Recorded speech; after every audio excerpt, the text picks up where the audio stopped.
Desde Panamá hasta México. Sígale el pulso a la información mesoamericana desde la visión de los movimientos sociales. Informativo Voces Nuestras, una producción de la Asociación Voces Nuestras. Reciba un cordial saludo para iniciar la emisión 915 de este espacio informativo, donde reunimos distintos esfuerzos en la región con el compromiso de acercar el trabajo organizativo por la defensa de la vida y la construcción de alternativas de resistencia desde los distintos territorios de la región mesoamericana. Yo soy Joaquín Tapia Arenas y desde el Centro de Comunicación Voces Nuestras le compartimos esta producción semanal, que es un trabajo conjunto que elaboramos con una comprometida red de corresponsales en la región, a quienes enviamos un afectuoso saludo, al igual que a las radioemisoras y distintos espacios de comunicación que ayudan a amplificar y difundir esta producción colaborativa. De inmediato le comparto los titulares de la emisión 915 correspondientes para esta semana.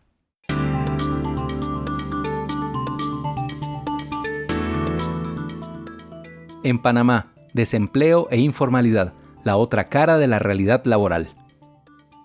En El Salvador, caminar la memoria por las montañas de las sobrevivientes. En Nicaragua, régimen Ortega Murillo cierra Radio Estéreo Romance y confisca sus bienes. En México, Marta Figueroa, transitar de licenciado en Derecho para convertirse en abogada feminista. En El Salvador, víctimas del régimen de excepción piden a la Procuraduría General de la República mejorar defensa y comunicación con familiares de detenidos bajo el régimen de excepción de Nayib Bukele. En Guatemala, adopciones irregulares, de un problema a un negocio. En El Salvador, sindicalistas rechazan salida del país de la lista corta de la Organización Internacional del Trabajo, OIT.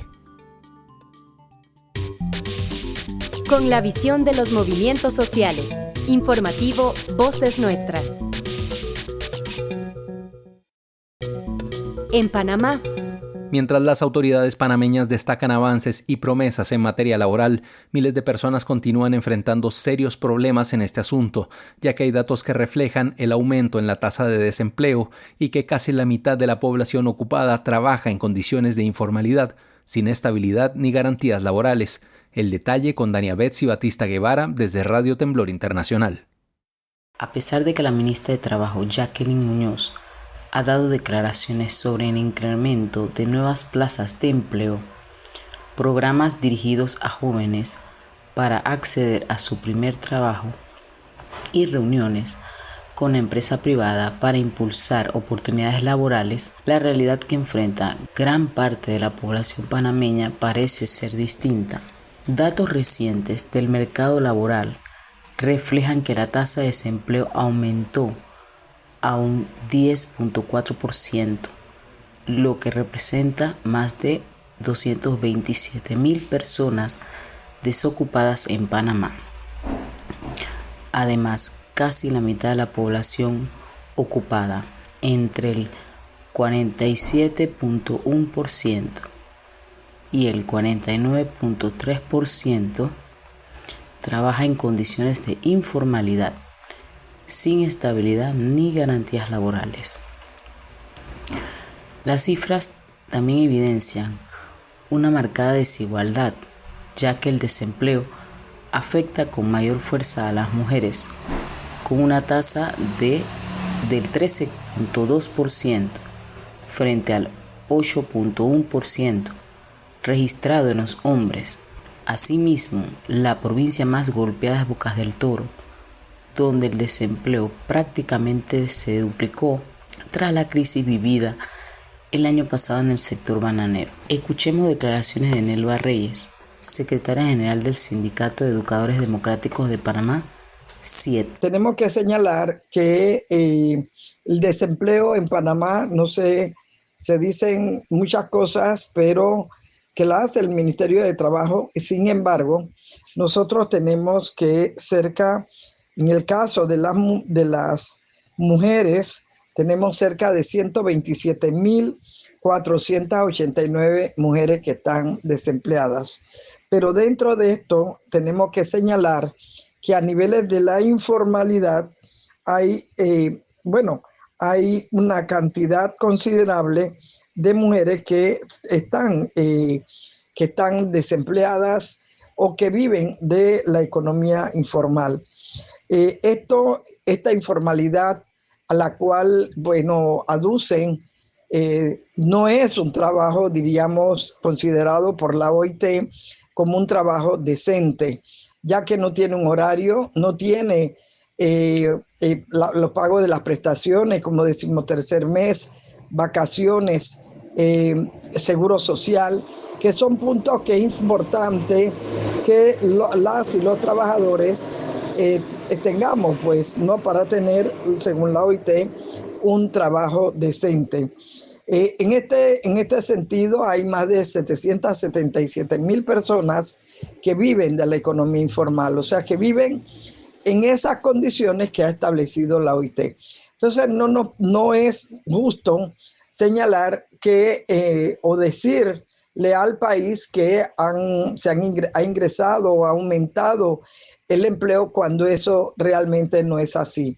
Nosotros tenemos a niveles de los compañeros educadores 298 docentes que han sido separados de sus puestos de trabajo por luchar en contra de la ley 462. Y dentro de esto hay una cantidad considerable también de trabajadores que no han sido reincorporados en las bananeras, aunque han dicho que ya se incorporó, según los trabajadores, eso no se ha dado en su totalidad. Entonces, el desempleo en Panamá ha seguido en aumento y si no el desempleo propiamente, a veces consideran el subempleo en la economía informal como un trabajo, cuando las condiciones de un trabajador de la economía informal son muy precarias. En este sentido, pues sí llamamos al gobierno, al Estado, al gobierno fundamentalmente, para que establezca políticas de empleo, pero con un empleo decente como se ha establecido y por lo cual los trabajadores y trabajadoras panameñas aspiramos. Mientras las autoridades destacan avances y promesas en materia laboral, miles de panameños continúan enfrentando desempleo, informalidad y precariedad económica. La generación de empleo digno y estable sigue siendo uno de los principales desafíos sociales y económicos del país. Desde Panamá, soy Dana Betsy Batista Guevara, Radio Temblor Internacional, para el informativo Voces Nuestras. Aquí se escuchan las voces de las mujeres y hombres que construyen Mesoamérica día a día. Informativo Voces Nuestras. La justicia no es un lujo, es tu derecho. No debe depender del poder, el dinero o tu apellido. La justicia independiente te da la seguridad de vivir en una sociedad donde las reglas son las mismas para todas las personas, donde nadie está por encima de la ley y donde podemos aspirar a un futuro con bienestar y prosperidad real. Pero el tejido de la justicia debe fortalecerse y en eso todos y todas jugamos un papel. Somos parte del tejido de la justicia. Tu hilo cuenta. Conoce más en hilosdelajusticia.com. Este es un mensaje de la campaña Hilos de la Justicia y esta emisora. En El Salvador. La masacre del Zumpul tuvo lugar en Chalatenango, El Salvador. El 13 de mayo de 1980, la Fuerza Armada de El Salvador y los paramilitares progubernamentales lanzaron una ofensiva para erradicar las actividades del Frente Farabundo Martí para la Liberación Nacional FMLN. La ofensiva causó el desplazamiento de muchas personas refugiadas que fueron atacadas al día siguiente, el 14 de mayo, por el ejército salvadoreño. Los militares hondureños impidieron que los refugiados huyeran a Honduras. Al menos 300 y posiblemente 600 personas refugiadas murieron. Tanto El Salvador como Honduras negaron su responsabilidad por el incidente. En 1993, la Comisión de la Verdad de las Naciones Unidas describió el incidente como una grave violación del derecho internacional. La masacre del río Zumpul, ocurrida en el caserío Las Aradas el 14 de mayo de 1980, fue uno de los episodios más brutales al inicio de la Guerra Civil salvadoreña, y nuestro corresponsal Alfredo Carías participó en las actividades de conmemoración en la comunidad para conservar y transmitir la memoria sobre esta masacre. La madrugada en las montañas de Chalatenango tiene un sonido distinto. no es silencio, es el murmullo del viento golpeando los árboles, el canto tímido de los pájaros despertando y las botas de decenas de personas abriéndose paso entre el lodo, como si el camino todavía recordara el miedo de quienes alguna vez huyeron por ahí.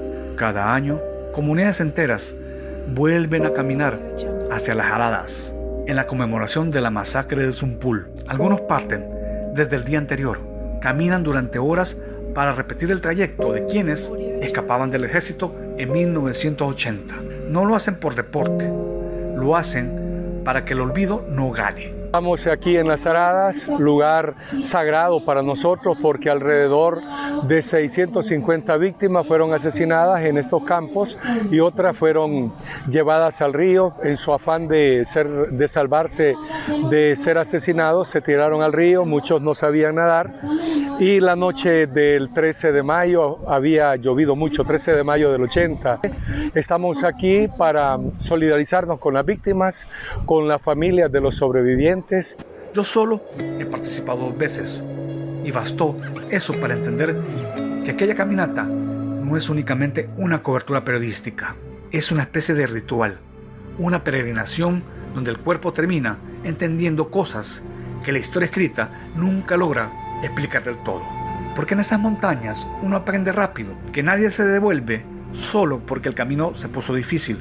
Recuerdo el olor del césped mojado mezclándose con el barro, el aire frío bajando desde las montañas, las vacas mugiendo a lo lejos, el sonido de los ríos golpeando las piedras. Había momentos donde todo parecía suspendido entre la memoria y el paisaje. Durante el camino bebimos agua cristalina, nacida en las montañas, agua helada, transparente, agua que parecía venir de otro tiempo. Y mientras avanzábamos, yo observaba a jóvenes periodistas haciendo sus primeras coberturas de memoria histórica. Todavía llevaban en los ojos ese brillo limpio de quienes creen que contar historias puede cambiar algo. Después de casi 2 horas de caminar, llegamos finalmente a las Jaradas y desde lejos comenzó a escucharse algo parecido a un canto colectivo. Las voces, las ollas, el sonido de las tortillas golpeando las manos. Ahí entendí algo que quizá habría contado Anthony Bourdain mientras observaba el humo salir lentamente de un comal en medio de las montañas. Que los pueblos también guardan la memoria en la cocina. Porque antes de los discursos estaba el aroma. ¿Qué ha preparado hoy para almorzar? Sopita de gallina india. Oh, yeah. Yo venía con deseos de eso. Entonces le adiviné. Sí. Mire. La sopa de gallina en el campo nunca decepciona. ¿Verdad que no? No, más que se hace con cariño. Con cariño. Y con manteca. Con mucho amor, decía mi mamá. Mucho amor. Pero buena la comida. El vapor de los tamales recién abiertos. El café negro hirviendo en grandes ollas. Las pupusas inflándose sobre el fuego. Las tortillas calientes pasando de mano en mano como pequeñas hostias campesinas. En aquellas mesas largas nadie preguntaba quién eras ni para qué medio trabajabas. Qué rico huele eso. Eso es lo que sentía desde afuera. Simplemente te servían comida, como si alimentar al otro fuera también una manera de proteger la memoria. Y quizá lo era, porque en algunos lugares como ese, la comida deja de ser alimento y se convierte en ceremonia, en un acto profundamente humano que le dice a los vivos, todavía estamos aquí. Entre toda aquella gente conocí también a Doña María, sobreviviente de la masacre. Todavía sonreía y había algo profundamente conmovedor en esa sonrisa, como si después de tanto dolor todavía existiera dentro de ella una pequeña luz negándose a apagarse. No vamos a olvidar quiénes fueron los causantes de esa masacre. Yo estuve aquí y fue bien duro esto. A mí me capturaron. Yo estuve aquí donde en esta zona pusieron en fila los que los habían capturado. Pero gracias a Dios todavía estoy aquí, pues nos dejaron libres nosotras porque éramos 9 cipotas. Pero me pongo mal al recordar que aquí murieron muchos compañeros pues estamos ahí siempre recordándolo. Pero la montaña nunca deja que uno romantice demasiado las cosas. Recordar a las víctimas del Zumpulo, nombrarlas, evitar que el silencio las entierre por segunda vez, quizá por eso la gente sigue caminando cada año, porque hay memorias que solo sobreviven mientras alguien siga recorriendo el mismo camino. Informó desde las montañas de los sobrevivientes para Voces Nuestras, Alfredo Carías.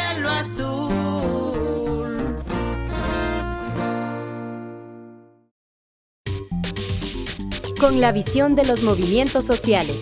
Informativo Voces Nuestras.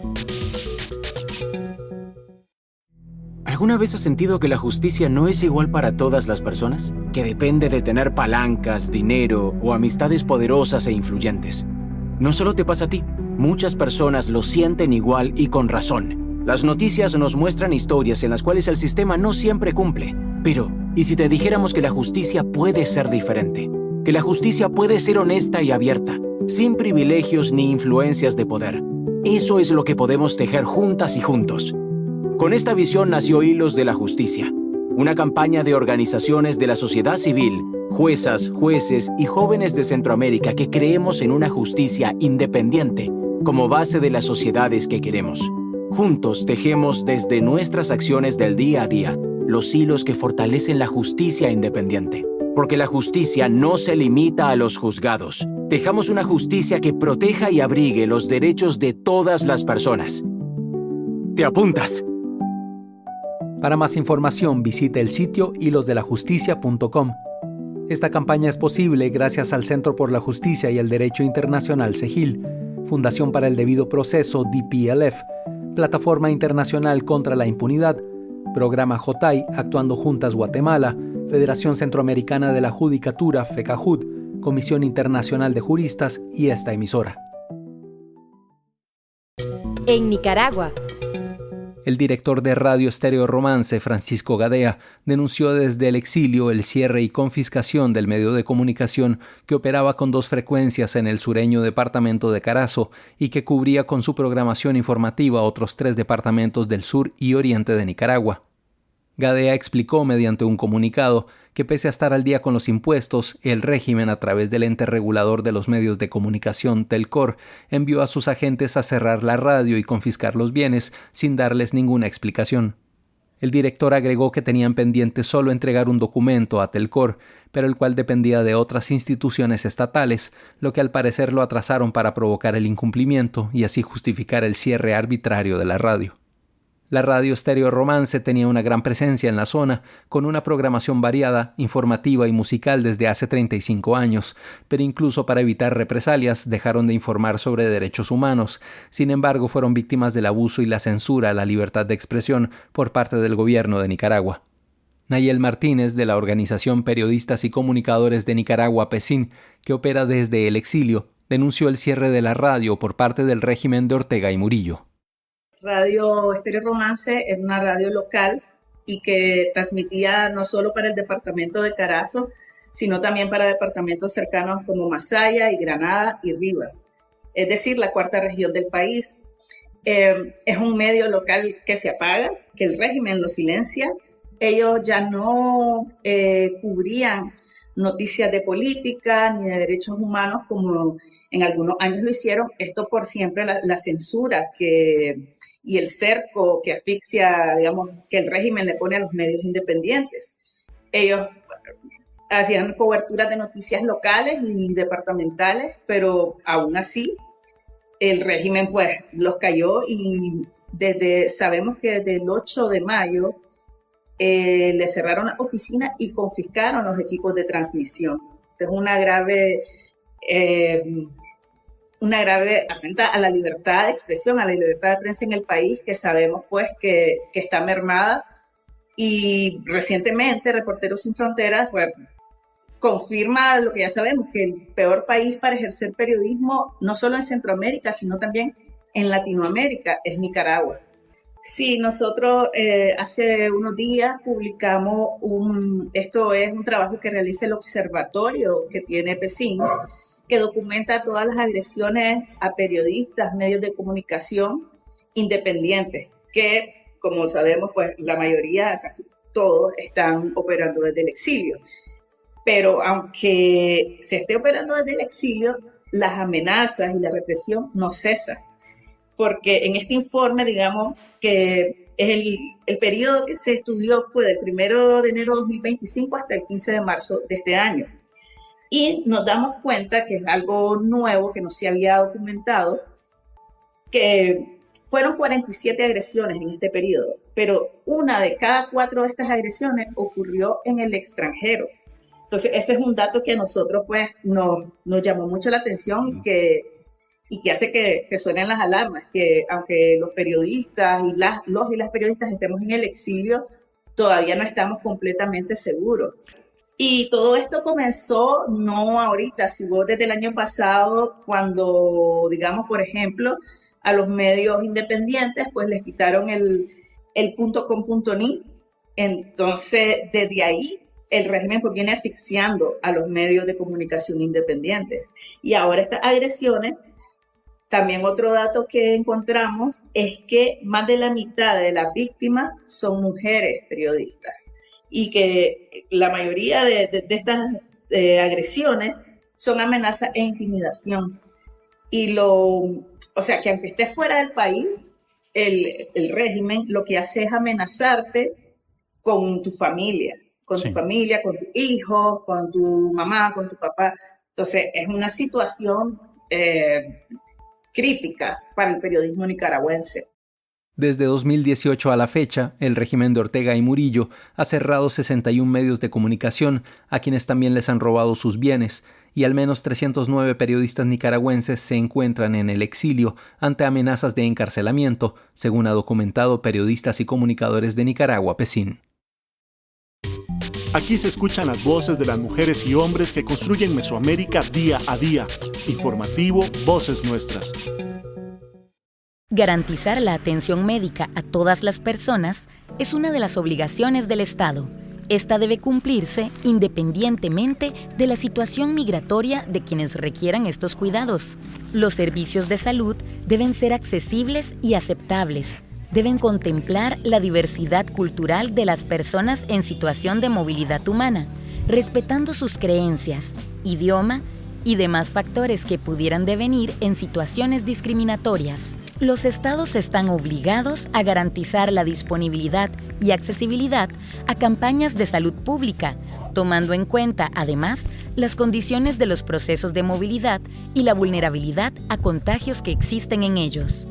Es una responsabilidad de las autoridades sanitarias la creación de espacios de capacitación y sensibilización de personal médico y administrativo en donde se prevengan situaciones discriminatorias que impidan el acceso al derecho a la salud. Te invitamos a promover espacios seguros con menos obstáculos para el acceso a una salud humana digna y libre de discriminación.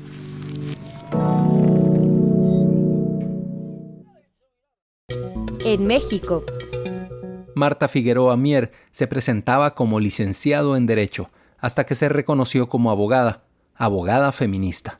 La vida de la defensora está marcada por movimientos colectivos en el país, las luchas estudiantiles del 68 y 71, el levantamiento armado del Ejército Zapatista de Liberación Nacional, EZLN, pero sobre todo las manifestaciones feministas. Marta es defensora de los derechos de las mujeres, integrante y fundadora del COLEM e integrante del Observatorio Nacional Ciudadano de Feminicidio. Litigó diferentes casos de feminicidio y violaciones sexuales a mujeres. Marta es la mujer que va a misa y la que marcha por la legalización del aborto. Es quien apoyó el movimiento indígena de 1994, pero criticó públicamente los actos misóginos de los rebeldes. Marta es quien se sienta a dialogar con las autoridades, aunque muchas veces ella misma se cuestiona si tiene algún sentido. Marta es la defensora que da talleres, la abogada que interpone amparos y va a las audiencias. Es acompañante legal de la Red de Colectivas Feministas Universitarias de Chiapas en la negociación de un protocolo para atender los casos de violencia de género. Esta semana, como parte de la serie Aliadas, historias de vida de periodistas y defensoras, vamos a escuchar la historia de la abogada feminista Marta Guadalupe Figueroa Mier, en una producción de CIMAC Noticias, periodismo con perspectiva de género.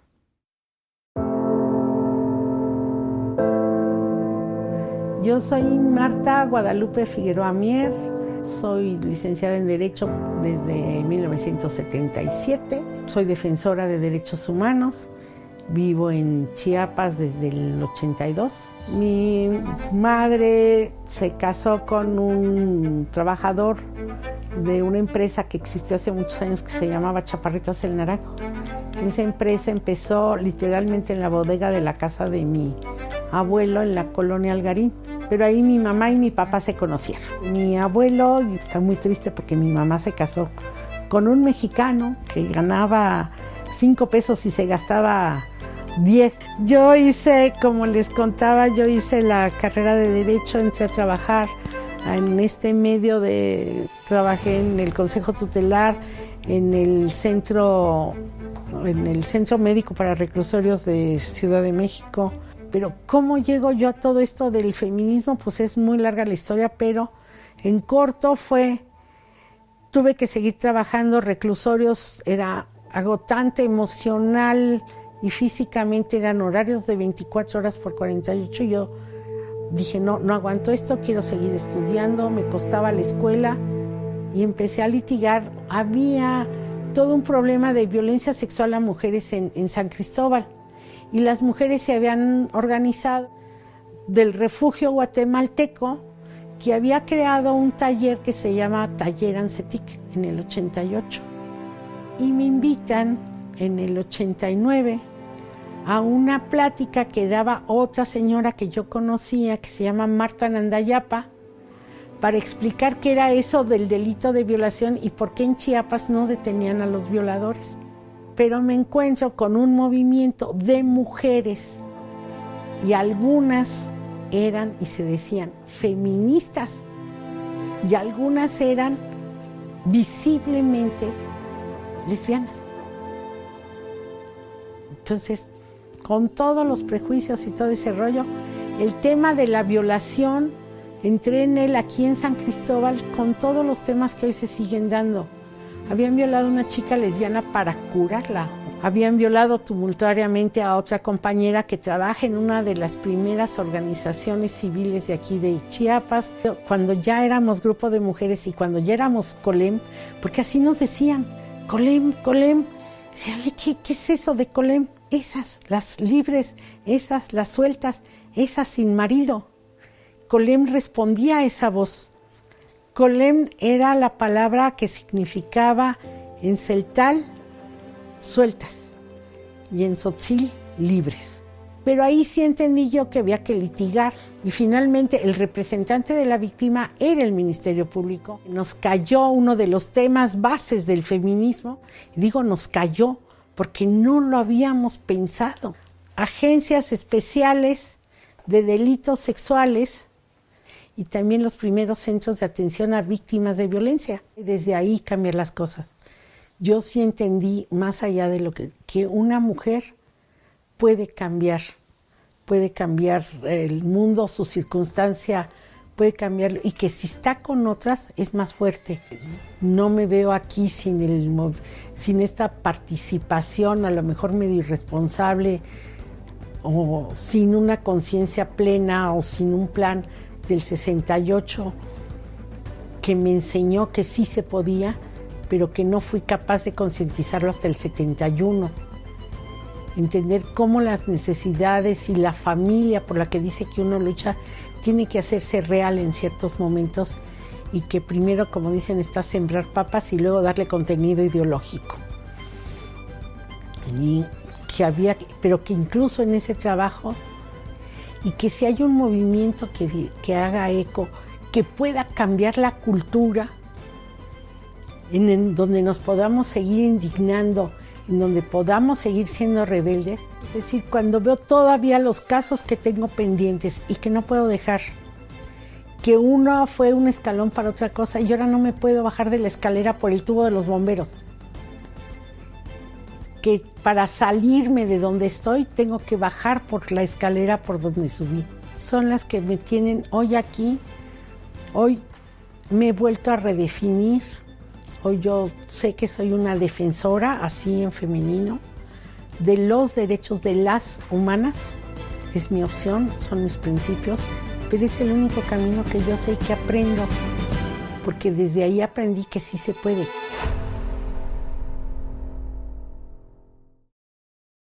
Nos unen nuestros territorios, nuestras historias, nuestras culturas. Informativo Mesoamericano, Voces Nuestras. ¿En qué me beneficia que la justicia sea independiente? Supongamos que te despiden sin razón, o que te discriminan, o que estás sufriendo violencia, o que te acusan de haber cometido un delito. En cualquier proceso judicial queremos que quien nos juzgue no sufra presiones de ningún tipo y que se respeten nuestros derechos. La independencia judicial nos importa, porque es la que garantiza que la justicia sea igual para todas las personas, sin mirar nuestro apellido, dinero o el puesto que tengamos. Somos parte del tejido de la justicia. Tu hilo cuenta. Conoce más en hilosdelajusticia.com. Este es un mensaje de la campaña Hilos de la Justicia y esta emisora. En El Salvador.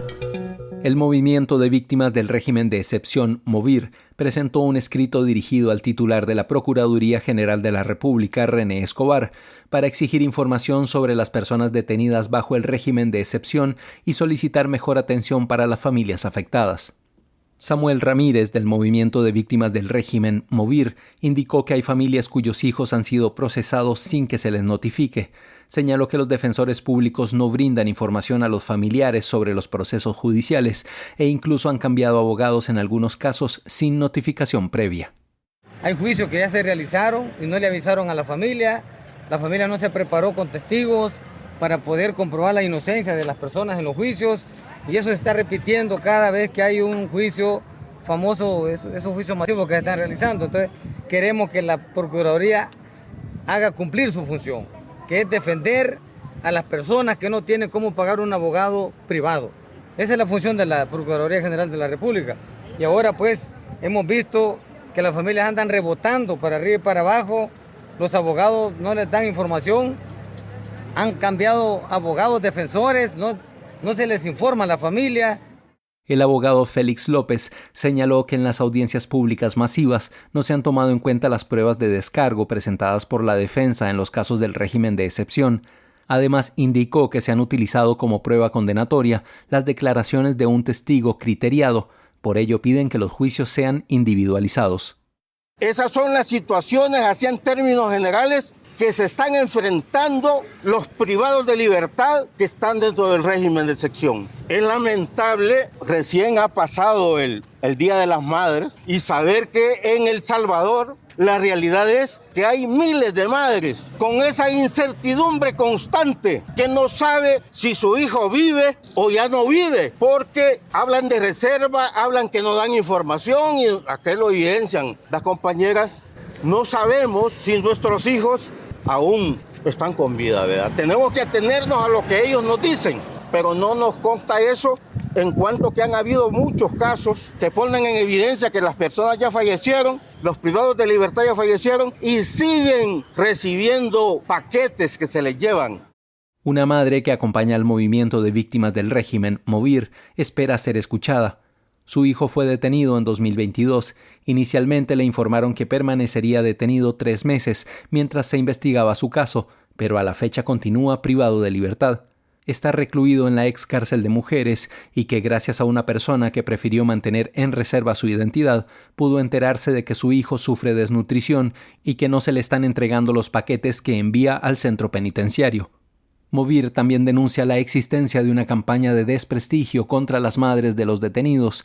El vocero del movimiento afirma que en redes sociales circulan montajes de madres buscadoras, editados para hacer parecer que defienden a personas vinculadas a pandillas, y señala que esto forma parte de una campaña que criminaliza la búsqueda de justicia. Esta es la información que nos llega desde Radio YSUCA en El Salvador. Con la visión de los movimientos sociales. Informativo Voces Nuestras.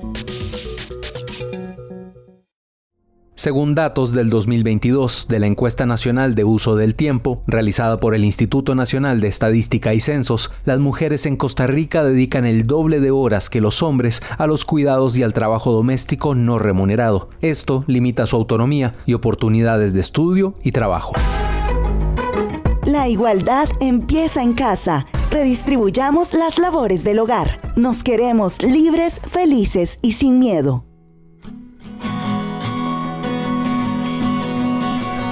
Un mensaje del Encuentro de Mujeres de la Economía Social Solidaria y el Programa de Economía Social Solidaria de la Escuela de Sociología de la Universidad de Costa Rica, con el apoyo de Voces Nuestras y esta emisora.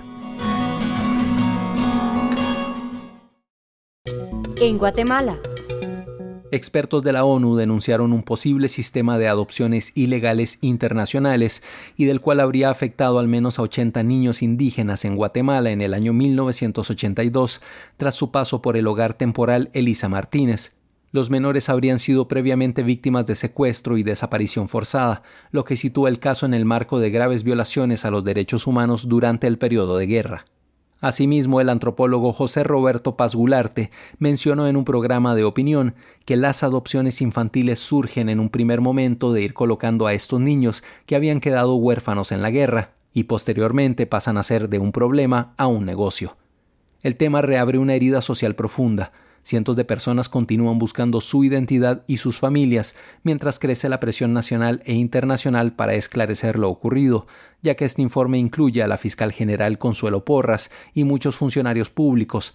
Aunque las acusaciones no han sido esclarecidas, la ONU advirtió que cualquier proceso de nombramiento o reelección de autoridades debe considerar estas alegaciones.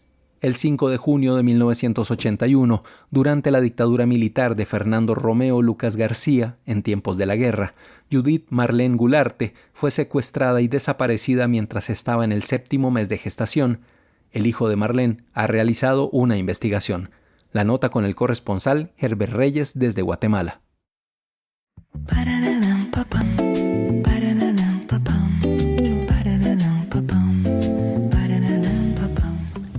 José, muchas gracias por participar con nosotros. Quisiéramos que te pudieras presentar y comentarnos en qué consiste esta investigación. Bueno, mi nombre es José Roberto Paz Gularte, soy antropólogo. Me he dedicado en mi vida profesional al estudio de la violencia, principalmente a la violencia ejercida durante el conflicto armado interno por parte del Estado contrainsurgente. Con respecto a las investigaciones, yo participé en el equipo de investigación de la Dirección de los Archivos de La Paz. Ahí realizamos 2 investigaciones relacionadas a la niñez desaparecida y a las adopciones ilegales. El primer libro que elaboramos se llama Las adopciones y los derechos humanos de la niñez guatemalteca 1977-1989, y el otro libro se llama Niñez desaparecida en Guatemala como parte de estrategias de guerra.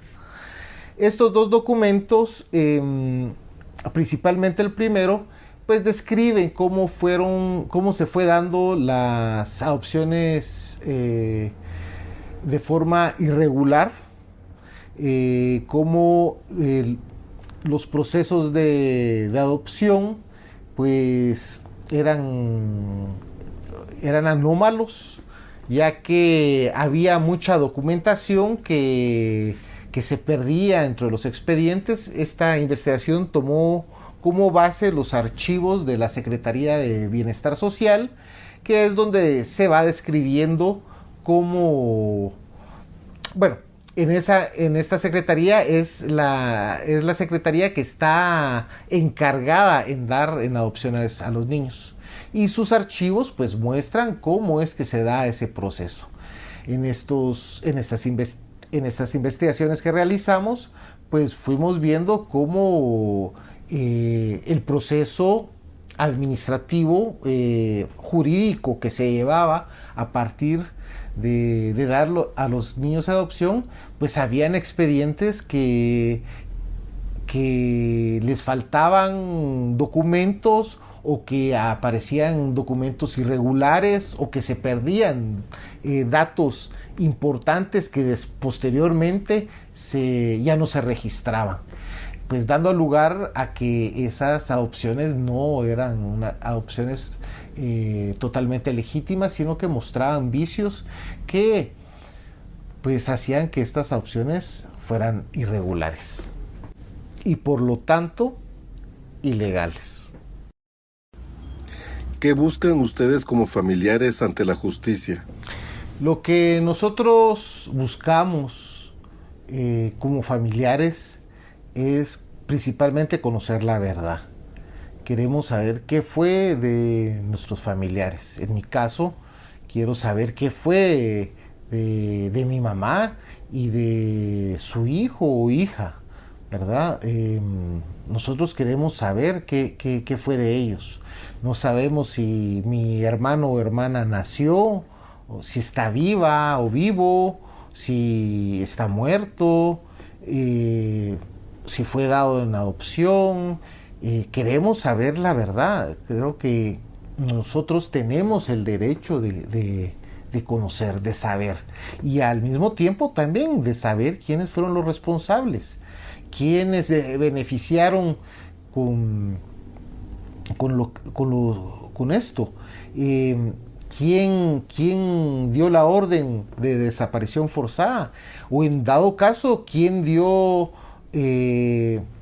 a mi hermano o hermana, si es que se da el caso, en adopción, ¿verdad? ¿A quién se lo dio? ¿Dónde fue a parar mi hermano o hermana? Eso es lo que queremos saber principalmente.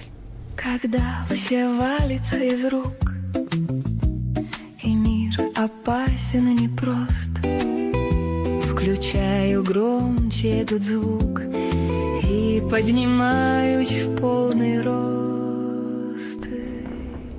La desaparición forzada causa mucho daño, pues nos tiene a las familias con la eterna incertidumbre de qué fue lo que sucedió. También queremos justicia, queremos que las personas responsables también enfrenten a la justicia guatemalteca y que respondan por sus actos. Creemos que estos actos de justicia harán de que todo lo que sucedió, todos estos actos violentos que sufrimos como sociedad, que sufrimos como familia, ya no vuelvan a suceder.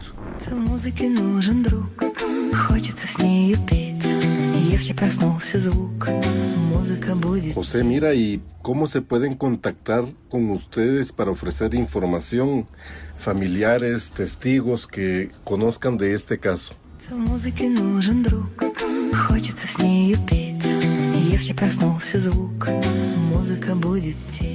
Pues nosotros, junto a otras familias que están viviendo la misma situación, pues vemos de que hay un patrón aquí, ¿verdad? En el que mujeres embarazadas, detenidas, desaparecidas, pudieron ser objeto de que se les haya mantenido vivas hasta que nacieran sus hijos o hijas, y que estos niños y niñas hayan sido dadas en adopción. Pues ahorita estamos precisamente agrupándonos como familias. Estamos viendo que no son pocas, son varias, y pues en esta aglutinación que estamos teniendo, pues invitaría a otras personas, otras familias que estuvieran en la misma situación, pues dirigirse al Instituto de Estudios Comparados de Ciencias Penales en Guatemala, ICCPG. Están en la 13 calle 2-14 de la zona 1 en Guatemala. Ahí podrían abocarse, pues también para sumarse a este esfuerzo.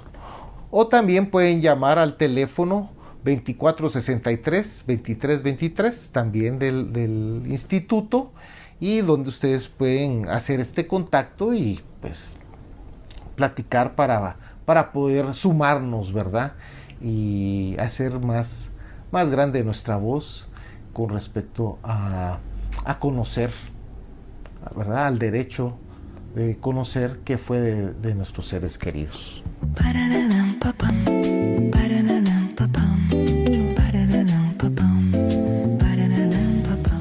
Si desea comunicarse de manera digital, puede hacerlo al siguiente correo electrónico: iccpg@iccpg.org.gt, todo con minúsculas. Para el informativo mesoamericano Voces Nuestras, reportó desde la ciudad de Guatemala, Herbert Reyes.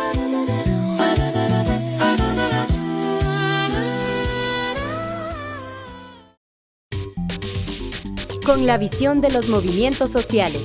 Informativo Voces Nuestras.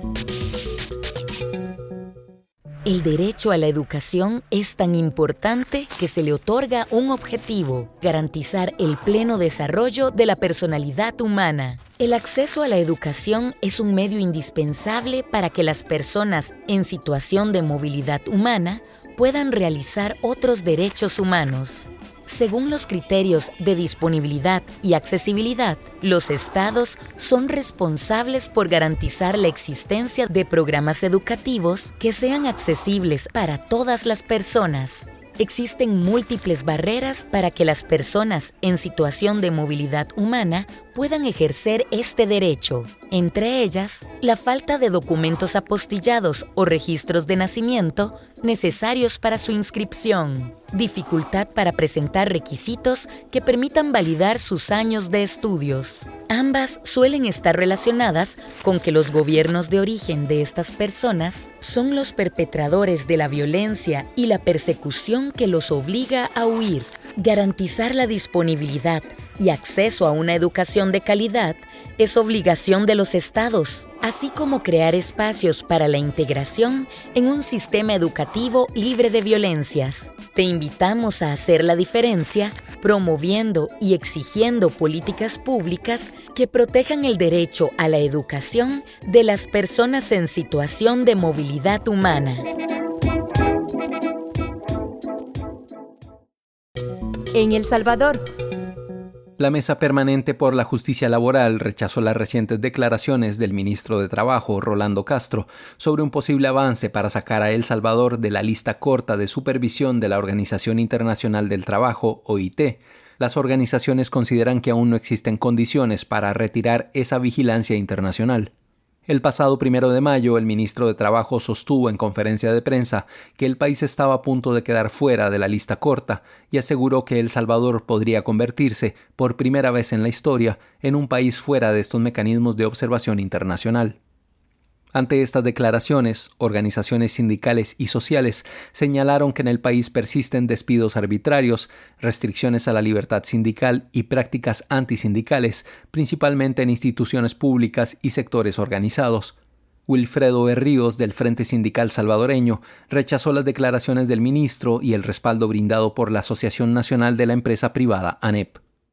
El significado de la lista negra o lista corta, que es obviamente que no se cumplen los derechos laborales de la clase trabajadora, es afectada. Y el tratar de salir de ella, el gobierno de la República, por medio del ministro de Trabajo, obviamente es un ataque directo y van a profundizar aún más el ataque hacia la clase trabajadora. La empresa privada, como es la ANEP, apoya al gobierno de Bukele para que salgan de esta lista, porque hay una observación de violación a los derechos laborales. Obviamente, con eso van a continuar más despidos, que no solo en la empresa privada, que les van a dejar pasar lo que ellos quieran, sino que también se van a profundizar más en las instituciones del Estado de ley. Ovidio Hernández, representante de la Mesa Permanente por la Justicia Laboral, aseguró que desde 2019 se ha intensificado una política de ataques contra sectores sindicales y trabajadores organizados. Según afirmó, más de 41.000 personas habrían sido despedidas en instituciones públicas, municipales y entidades autónomas, además de registrar alrededor de 561 directivos sindicales despedidos arbitrariamente. Hernández también señaló que algunos sindicalistas habrían sido detenidos bajo el régimen de excepción tras denunciar supuestos abusos laborales. Además, denunció prácticas como obstáculos a la libertad sindical, persecución contra dirigentes laborales, restricciones al derecho de huelga y el uso de figuras como supresión de plazas para justificar despidos en el sector público. Que ante la ausencia de controles nacionales efectivos, es indispensable que la OIT mantenga supervisión de los derechos laborales y sindicales en El Salvador mediante la lista corta. Nosotros como sectores laborales vemos con mucha preocupación, ¿verdad?, de que la ANEP lamentablemente esté diciendo que va a acompañar al gobierno de El Salvador prácticamente a partir de todo ese escenario que tenemos de violaciones, persecución sindical, criminalización de la actividad sindical, ¿verdad?, porque tenemos compañeras y compañeros detenidos. La mesa permanente exhortó a la Comisión de Aplicación de Normas de la OIT a mantener a El Salvador bajo revisión internacional y solicitó el envío de una misión de expertos para verificar la situación laboral y sindical en el país. Asimismo, los sindicalistas hicieron un llamado a la comunidad internacional y a organismos de derechos humanos a mantener vigilancia sobre las condiciones laborales y el respeto a los derechos sindicales en El Salvador. Es la información que nos llega de la comunicadora Katy Ventura desde Radio YSUCA en El Salvador. Con la visión de los movimientos sociales. Informativo Voces Nuestras. Así llegamos al cierre de esta emisión número 915 del informativo mesoamericano Voces Nuestras. Gracias por ser parte de esta red viva de voces que informa, cuestiona y no se rinde. Agradecemos su confianza y el de decenas de radios comunitarias en la región que nos retransmiten, a las organizaciones aliadas y a cada corresponsal que desde los territorios sostiene este pulso informativo con compromiso, mirada crítica y por un mundo más justo donde quepan muchos mundos. Les recordamos que pueden seguirnos en redes sociales como Voces Nuestras y visitar vocesnuestras.org, donde encontrará más contenidos para seguir tejiendo comunicación feminista, popular y comunitaria desde y para nuestros pueblos. Nos reencontramos la próxima semana con más historias, más análisis y más luchas compartidas, porque en Mesoamérica la esperanza no se calla y la organización sigue creciendo. Le acompañó Joaquín Tapiarenas. Hasta pronto. Informativo Mesoamericano Voces Nuestras, una producción de la Asociación Voces Nuestras con el apoyo de la red de corresponsales, representantes de medios y organizaciones de Centroamérica y México y el apoyo de Rosa Luxemburg Stiftung y Pan para el Mundo.